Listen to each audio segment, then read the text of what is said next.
Mesdames, Messieurs, bonsoir. Bienvenue dans ce journal. Les titres, le projet de loi des finances exercice 2022 jugé recevable par l'Assemblée nationale. La gratuité de l'enseignement primaire est irrévocable. Le Premier ministre l'a dit ce jeudi devant la représentation nationale lors de la défense du budget exercice 2020. Et puis, 12e prorogation de l'état de siège décrété par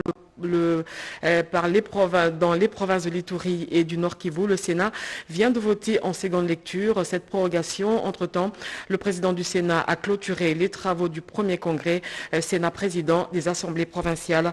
Mesdames, Messieurs, bonsoir et bienvenue dans ce journal. Nouvelle prorogation de l'état de siège décrété par le chef de l'État. Le caucus des députés ont expliqué au président de la République leur motivation dans la décision de ne plus participer au débat sur la prorogation de l'état de siège. Un reportage de la presse présidentielle. Ils brillent depuis le début de ces mois par leur absence aux plénières de l'Assemblée nationale consacrée à l'examen de la prorogation de l'état de siège dans les provinces du Nord Kivu et de l'Ituri. Ce mercredi dans la soirée, ces députés nationaux de provinces sous état de siège, conduits par le président de l'Assemblée nationale Christophe Mbosoko Diapwanga, ont été reçus à la Cité de l'Union africaine par le président de la République Félix Antoine Tshisekedi Tshilombo. Dès l'entame, ces caucus des députés ont expliqué aux garants du bon fonctionnement des institutions leur motivation dans la décision de ne plus participer au débat sur la prorogation de l'état de siège. Que nous faisons appel aux cris de détresse de nos populations qui sont massacrées au quotidien et qui, nous en tant qu'élus, nous ne pouvions que par solidarité avec eux montrer un signe de mécontentement avec cet état de choses. Maintenant, cela ne veut pas dire que nous ne souhaitons pas que l'objectif que le chef de l'État a fixé à l'état de siège, qui est de rétablir la sécurité et la paix, ne soit pas atteint. C'est ce que nous souhaitons. Mais bien sûr, il était important de pouvoir en tout cas poser les problématiques actuelles qui se passent dans la mise en place de cet état de siège. En accordant une oreille attentive aux préoccupations de ses élus, le chef de l'État a démontré une fois de plus sa détermination à rétablir la sécurité et la paix dans ces deux parties du pays. Et c'est ce que reconnaît le porte-parole de député Mwanza Amisi Singoma. Ce soir, en tout cas, le chef de l'État nous a rassuré que ces préoccupations qui sont les nôtres sont les siennes et que sans dévoiler des secrets d'État, en tout cas dans les semaines à venir, mois à venir, nous allons travailler dans cette démarche de résoudre ces problématiques qui ont été couchées, notamment dans les recommandations qui avaient été faites dans la commission défense et sécurité. Nous avons pu aussi présenter d'autres recommandations, notamment sur le plan des opérations militaires, et je pense que là aussi des décisions seront prises. À la question de savoir si, à l'issue de cette rencontre, les élus du Nord Kivu et de l'Ituri reprendront leur place dans l'hémicycle pour statuer sur les prochaines prolongations de l'état de siège, le porte-parole des députés est resté un tout peu évasif. Le chef de l'État nous a écoutés, il a le même entendement que le nôtre. Je pense que maintenant, vous verrez à la prochaine prolongation sûrement le comportement que nous avons comme élus, mais je peux vous dire qu'à ce stade-ci, nous sommes quand même satisfaits de ce qui a été dit. Il faut rappeler que c'est le même mercredi que l'Assemblée nationale a voté la 12e prorogation de l'état de siège dans les Nord Kivu et dans l'Ituri. C'est ce jeudi que le Premier ministre était face aux élus nationaux pour répondre aux préoccupations qui lui ont été soumises sur le projet de loi des finances exercice 2022 qui a été jugé recevable par les élus du peuple. Devant la représentation nationale, Jean-Michel Samaloukondi a confirmé le caractère irrévocable de la gratuité de l'enseignement primaire, une occasion pour lui d'annoncer l'accroissement de l'ordre de plus de 9% par rapport à 2021 dans le seul secteur de l'éducation, le secteur de défense et la sécurité ont aussi connu un accroissement budgétaire. Sylvie Mwimbo et Bernard Baudot pour le reportage. Projet de loi des finances historiquement élevé qui ouvre la voie à une nouvelle dynamique. Le débat général sur le projet de loi des finances exercice 2022 présenté par le Premier ministre à l'Assemblée nationale est clos. Sous la houlette du président Christophe Mbosoko Diapwanga, le chef du gouvernement Jean-Michel Samalukonde Kyenge a rencontré toutes les préoccupations soulevées par les élus du peuple en le regroupant en 7 chapitres. La préoccupation d'ordre général, la préoccupation liée aux allocations, à la sécurité, à l'ordre public et l'ordre social, la préoccupation liée aux investissements et au secteur productif, la préoccupation liée à la décentralisation budgétaire ainsi qu'au processus électoral. Au-delà de toutes ces préoccupations, les soucis qu'anime le gouvernement de la République est d'impulser le décollage de la République démocratique du Congo à partir de la base. La gratuité de l'enseignement, l'amélioration des sociétés des Congolais, le retour de la paix dans la partie est du pays, le recensement de la population pour un bon processus électoral figurent parmi les priorités du chef de l'État Félix-Antoine Tshisekedi Tshilombo. Avec les 10 milliards de dollars américains prévus dans le budget national, le gouvernement augmentera 2 milliards de plus pour les provinces. Mes pensées sont encore une fois orientées vers des millions de Congolais dans bien de coins de notre vaste territoire qui ont perdu tout espoir de voir à nouveau l'État leur tendre la main. Je pense à tous ces jeunes universitaires ou non, empêtrés dans le chômage et qui s'interrogent sans un brin de réponse sur leur avenir. Je pense à nos enseignants, nos soignants, nos militaires, nos policiers, nos fonctionnaires et à toutes les autres catégories d'agents publics ou privés qui espèrent tous les jours voir l'État s'occuper davantage de leur carrière et de leurs conditions sociales. Je voudrais leur dire que l'État est conscient de leurs peines et de leurs attentes. J'aimerais leur réaffirmer combien le gouvernement que je dirige est déterminé à prendre à bras le corps tous ces problèmes et y apporter progressivement des solutions satisfaisantes. Une chose est sûre, l'inertie, l'inaction ou encore la résignation ne seront nullement tolérées dans le nouveau narratif que nous essayons de mettre en place. À l'unanimité, la représentation nationale a déclaré recevable le projet de loi des finances exercice 2022. Au vu du résultat des votes, l'Assemblée plénière déclare recevable le projet de loi de finances de l'exercice 2022. Nous l'envoyons pour un examen approfondi à la Commission économique, financière et de contrôle budgétaire.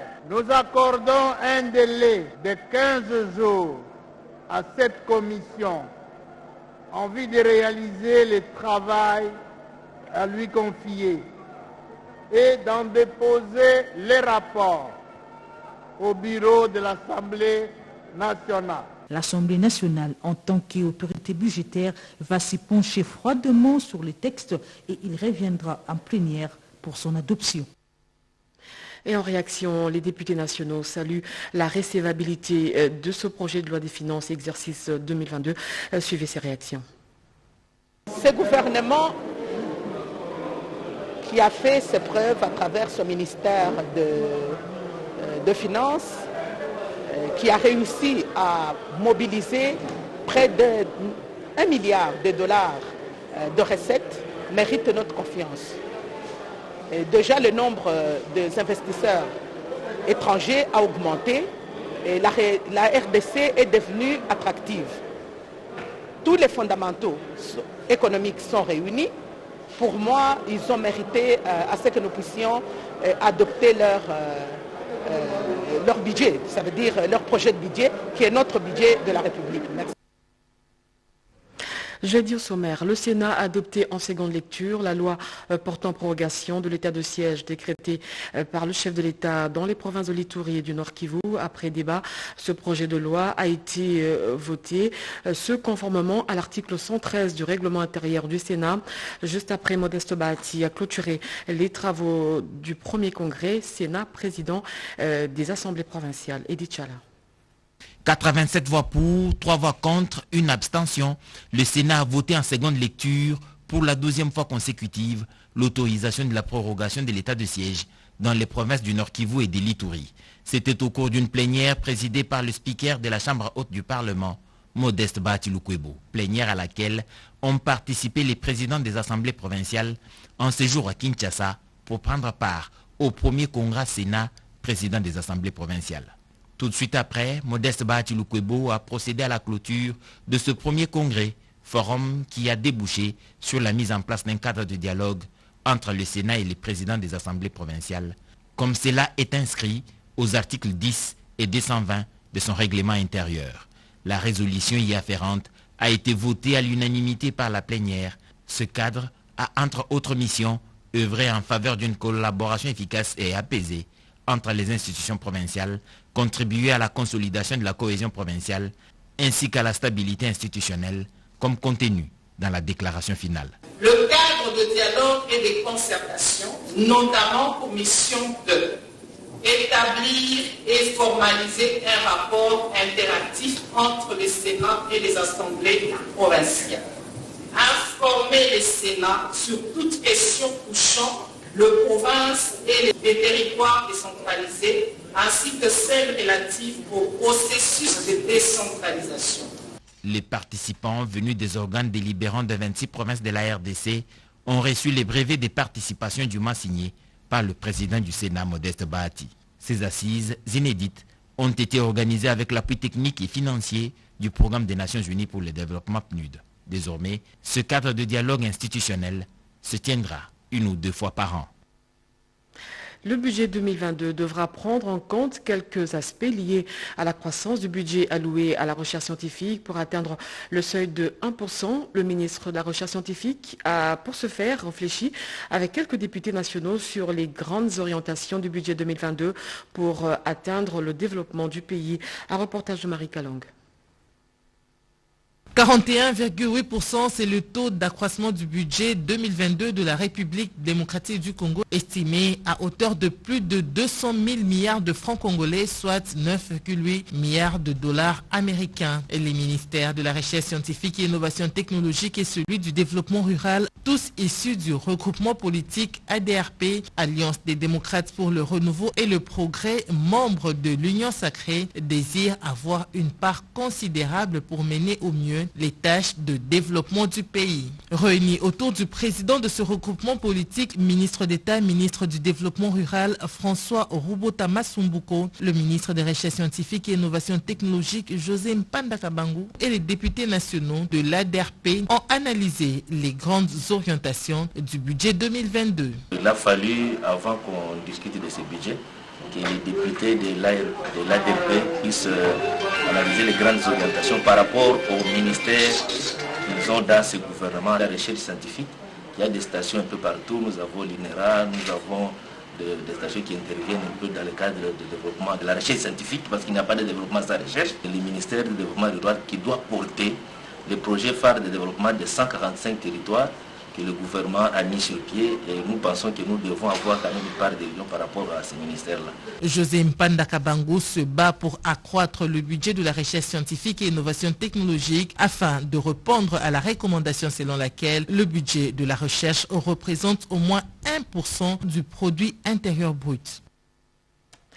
Et puis les travaux de validation du plan stratégique actualisé de la réforme des finances publiques s'est clôturé hier, mercredi, ici à Kinshasa, à l'issue duquel la RDC vient de se doter d'un système de gouvernance économique capable de répondre aux besoins de l'émergence du pays. Un reportage de Rikin Zouzi et Hermé Mangando.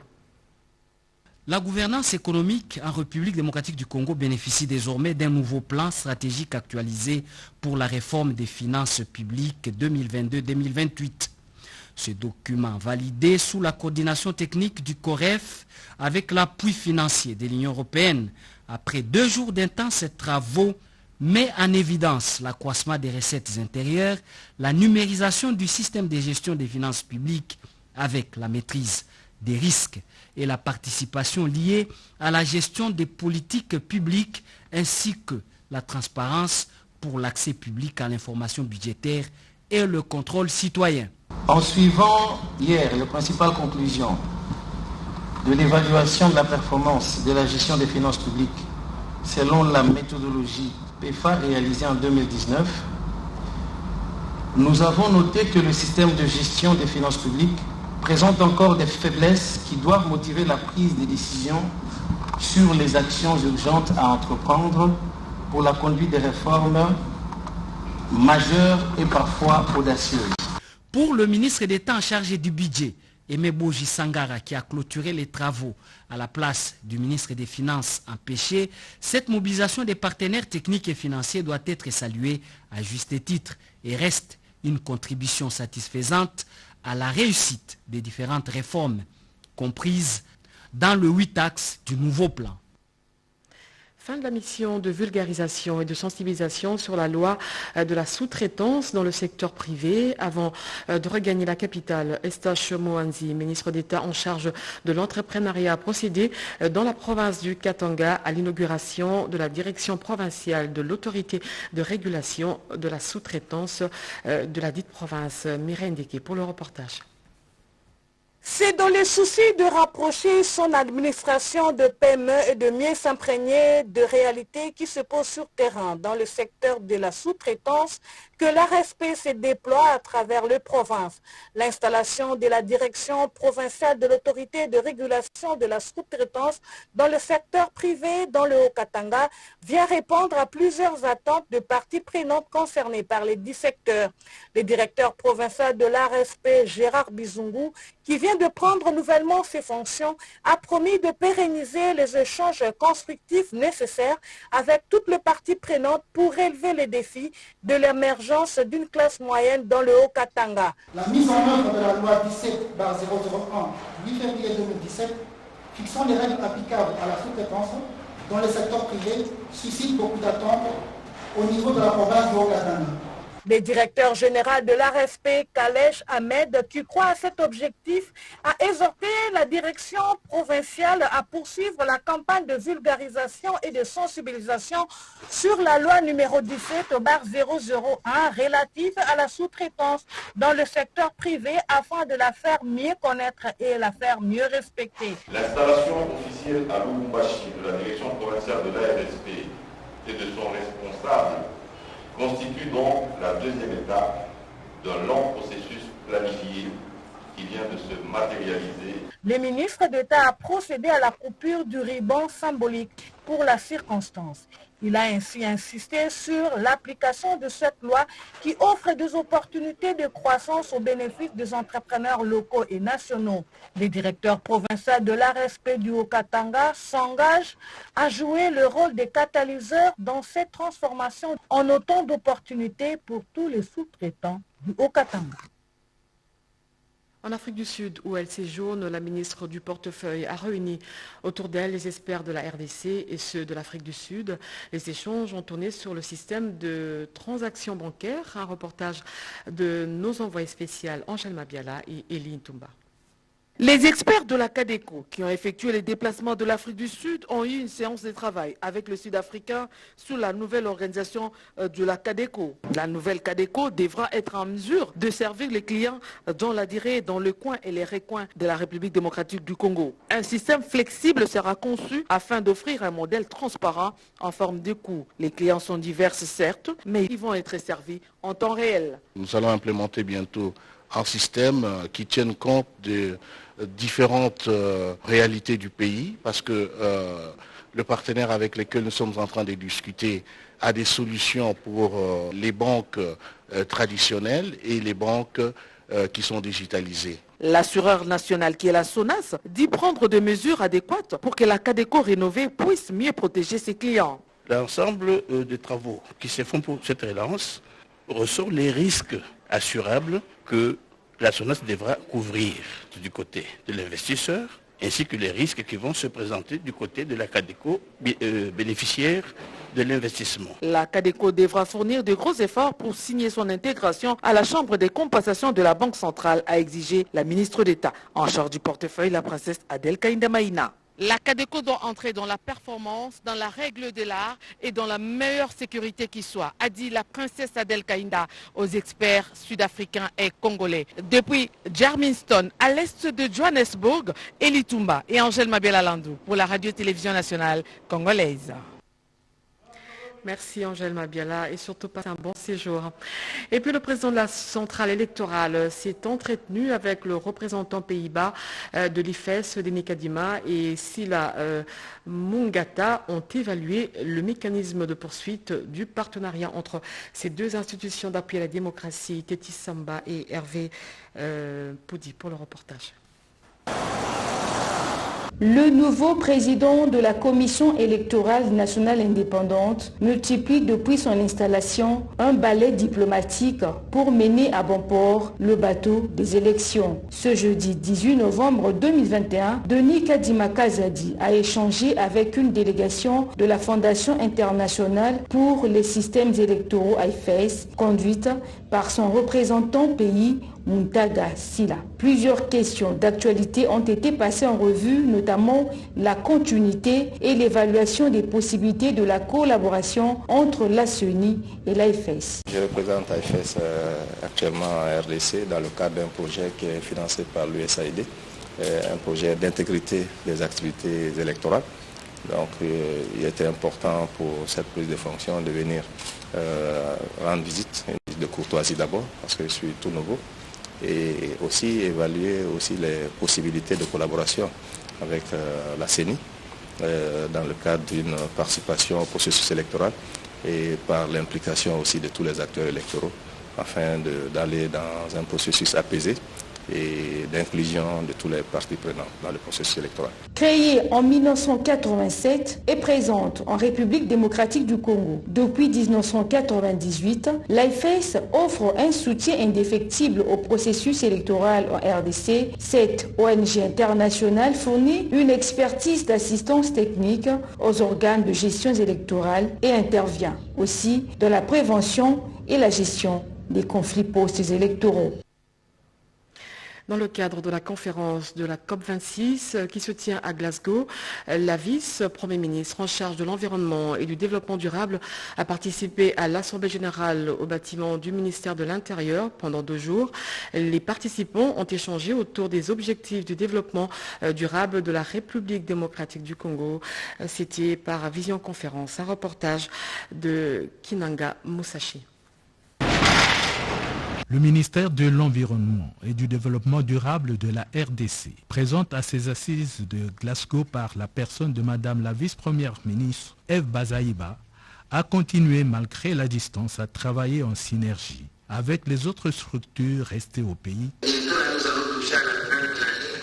surtout la projection que vous faites pour l'organisation d'une conférence sur les ODD en Afrique. Pour que quelqu'un se mette à s'impliquer dans les développements durables, d'abord comprendre et on va lui donner la possibilité de pouvoir s'exprimer dans la langue de sa compréhension. Le réseau des femmes d'Afrique francophone pour l'atteinte de ses objectifs de développement durable. Ses mandataires étaient en vidéoconférence avec Madame la vice-première ministre pour confirmer le partenariat existant entre eux afin de se fixer le cap de nouveaux challenges. Les objectifs de développement durable restent un challenge et au niveau de notre pays, au niveau continental, au niveau mondial. Vous avez compris que nous avons les mêmes défis dans tous les pays.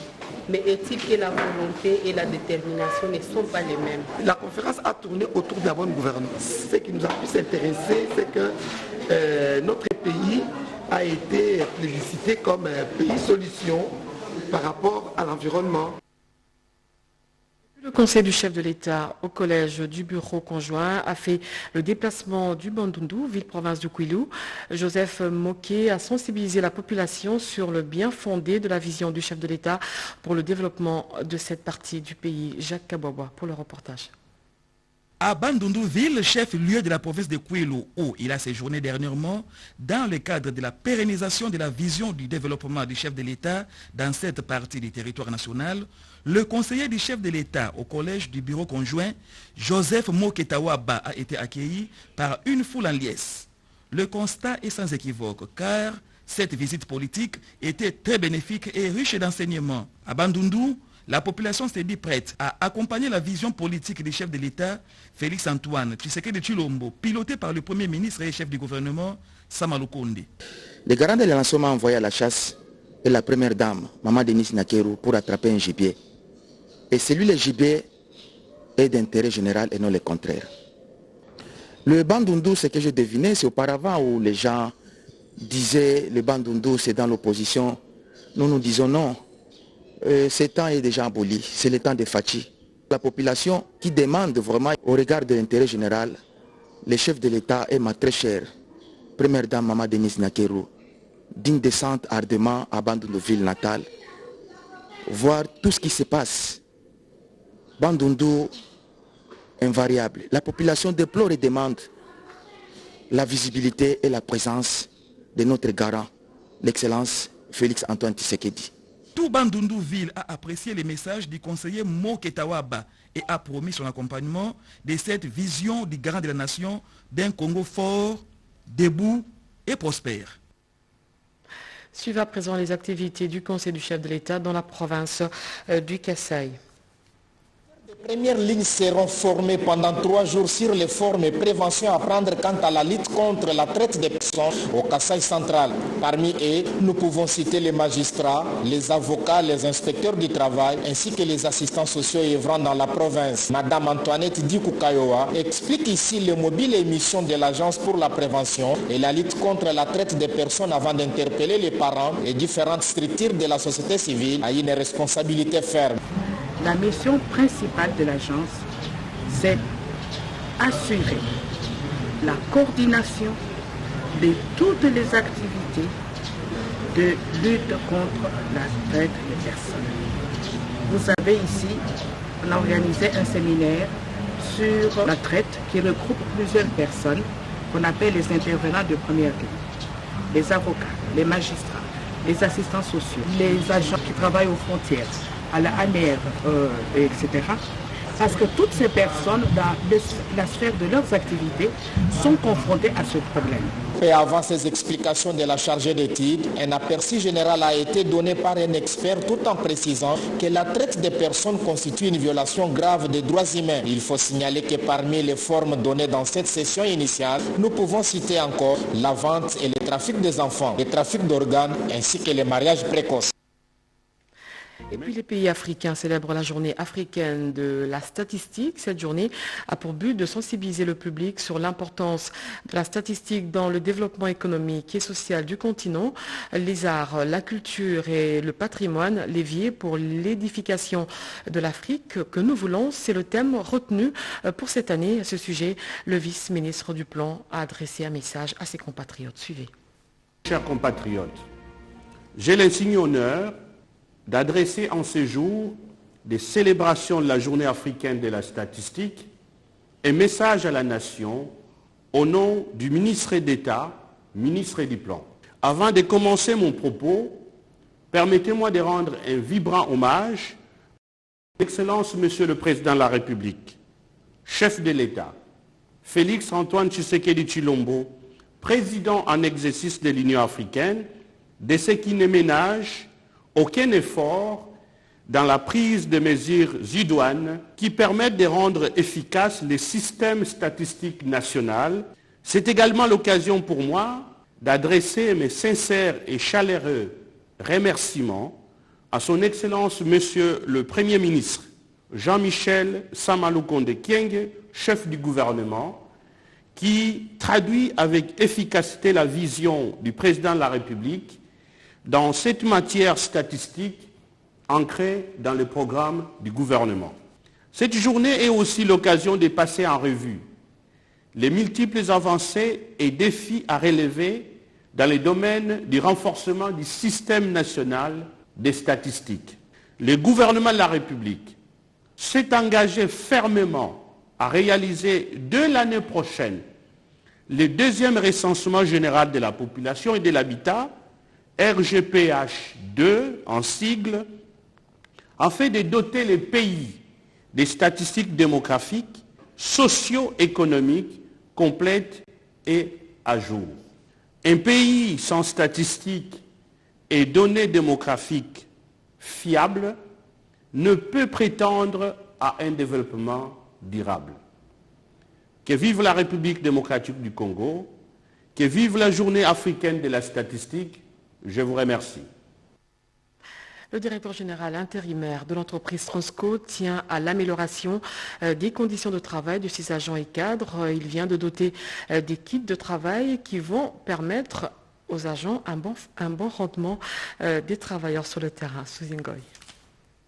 Le transport en commun, l'un des secteurs métronomes de la société, serait un levier important du développement à condition que l'État apporte son soutien dans la régulation et dans l'investissement. L'entreprise Transco reste à ce jour l'unique symbole de cette volonté affichée pour résoudre l'épineuse question de l'amélioration des conditions de transport en commun. Son directeur général intérimaire, Chief Chipamba Ngamba-Malou, a fait la ronde de plusieurs terminus pour remettre officiellement des outils de travail nécessaires pour améliorer les conditions de travail des agents sur terrain, surtout en cette période pluvieuse. Aujourd'hui, pour améliorer les conditions de travail de mes agents qui sont dans le réseau, nous sommes pendant la saison pluvieuse et mes agents dans le réseau rencontrent beaucoup de difficultés pour accomplir leurs tâches.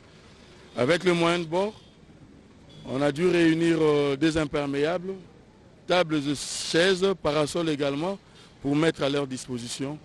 Et cela va leur permettre d'être plus endurants dans le réseau et nous rapporter les résultats escomptés.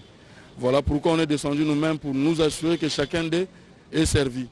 Pour cette première étape, Chief Chipamba s'est rendu au terminus de la place des Évolués, la gare centrale, l'ex-Mamayemo, pour terminer à Gambela. Le directeur général intérimaire de Transco va poursuivre cette ronde à travers la capitale. Plus de 1000 étudiants gradués et licenciés de différentes filières de l'Institut supérieur de programmation et d'analyse viennent d'être déversés sur le marché de l'emploi. Cela à l'issue de la cérémonie de collation des grades académiques 2020-2021 qui a eu lieu au siège même de cette institution dans la commune de Lingwala. Francine Atumissi et Junior Lui. C'est sous une pluie battante que 1170 lauréats de l'Institut supérieur d'informatique, de programmation et d'analyse ISIPA se sont vus décerner leurs titres de graduat et de licence à l'occasion de la cérémonie de collation des grades académiques. Plusieurs personnalités ont rehaussé de leur présence cette manifestation qui marque la clôture de l'année académique 2020-2021 et l'ouverture de l'année académique 2021-2022. Séance tenante, le secrétaire académique administratif Jean-David Okoloba Labor a fait savoir à l'assistance que c'est dans une note de satisfait que s'est achevée cette année académique. Non, on a clôturé l'année dans le contexte d'excellence et d'efforts fournis, puisque aujourd'hui nous avons récolté les efforts que nous avons sémés dès le début de l'année. Pas que nous, les étudiants également, puisque c'est eux qui sont les principaux acteurs. La relève est bien assurée aujourd'hui avec Mme Rifin Louyeye Ekanda à la tête de l'ISIPA, qui milite pour la formation de qualité dispensée aux récipiendaires qui a toujours caractérisé l'ISIPA depuis sa création. ISIPA continuera à faire flotter les drapeaux de la RDC partout dans le monde. L'ISIPA organise les tests d'admission pour les diplômés ayant obtenu moins de 60% à l'examen d'État ce samedi 20 novembre 2021 à 8h sur ces sites de Chaoumba et Matete. Décédé le 3 novembre dernier, le directeur Jules Lombo sera mis en terre demain vendredi. La rédaction de la RTNC a tracé un portrait sur cet homme, un grand présentateur du journal télévisé ici à la RTNC. Pour ses confrères, Jules était un journaliste très engagé. La rédaction vient de perdre une plume de la presse congolaise. Cédric Kenina. Mourir en combattant, c'est la mort détruisant la mort. Mourir en tremblant, c'est payer servilement à la mort les tributs de sa vie. Jules Lombo Kashita a accompli la première assertion, celle d'une mort qui détruit une mort. Ce dernier est décédé dans la soirée du 3 novembre après avoir pris part au travail quotidien de journaliste. Et rien alors ne présageait son départ, malgré la convalescence visible qui pesait sur ses épaules, qui on s'est rendu par la suite s'est caché derrière un sourire habituel et l'humour traditionnel de ces chevaliers de la plume et du micro. Jules Lombo, cet homme au teint clair, est le fils de Michel Lombo et Boulantseke Albertine. Il commence l'écriture de sa vie le 23 mai 1959. Ses études dans le Kwilu, l'ancienne province du Bandundu, d'où il tire d'ailleurs ses origines. Passionné de la littérature, il fait ses études secondaires au collège Indombo d'Ekikwit. De fil en aiguille, il atterrit à Kinshasa pour poursuivre ses études universitaires à l'ISTI, actuel IFASIC, en 1992, pour débuter sa carrière par la suite à la RTNC, aux RT de l'époque, où il a passé pratiquement toute sa vie professionnelle. Jules Lombo a été pendant très longtemps présentateur vedette du journal des 23 heures. Il gravit très vite les échelons pour occuper finalement la fonction de sous-directeur de Desk Info TV. La mort, l'horreur absolue de la non-existence, la mort ne rentre dans aucun schéma, il n'y a pas d'explication à la mort. Elle entre, elle vous arrête au milieu d'une phrase, non, c'est fini, et claque la porte. Et que son âme repose en paix. Et puis, ce communiqué nécrologique, la famille Mukandila a la profonde douleur d'annoncer aux amis, frères et connaissances la mort inopinée de leur père, oncle et grand-père Mukandila Moji Moulé Albert, décès survenu le 12 novembre 2021 à Kinshasa. En attendant son inhumation, le deuil se tient à sa résidence située au numéro 1 de l'avenue Indondo, quartier Terre Jaune, Passa 1, dans la commune de Lansele. Pour plus de détails, appelez au numéro 09 90 52 28 81. C'est un communiqué signé par la famille. Et puis ce communiqué de la Régie des eaux pour boucler ce journal, la Régie des eaux SA, direction provinciale de Kinshasa, informe ses abonnés des parties centre, sud, est de la ville de suite aux travaux de réparation des fuites sur la DN 1200 au niveau de l'échangeur de Limité et Pomatété. Son usine de traitement d'eau de Ndjili sera en arrêt ce samedi 20 novembre 2021 à partir de 8h jusqu'à la fin des travaux. Par conséquent, des manques d'eau seront observés dans la fourniture d'eau dans les communes et quartiers ci-après. Aéroport de Ndjili, Massina, Ndjili, Kimbaseke, Kisenso, Matete, Limete, Lemba, Ngaba, Makala, Unikin, Kindele, Selembao, Bumbu, Mongafula, commune de Ngiringiri, Kalamu, Kassavubu, Kinshasa et Gombe. La Régie des eaux SA prie les abonnés concernés de bien vouloir se constituer des réserves d'eau et de l'excuser pour ce désagrément. Elle les rassure du rétablissement de la desserte dès la fin des travaux. C'est un communiqué signé par le directeur provincial de Kinshasa, Jean Bosco Mwaka Indele. Fin de ce journal, mesdames, messieurs. Merci de l'avoir suivi. Ce journal a connu le concours rédactionnel de Diane Balaka, 23h. Serge Mata revient sur ce plateau pour une autre édition d'information. Moi, je vous retrouve demain à la même heure. D'ici là, portez-vous bien. Au revoir.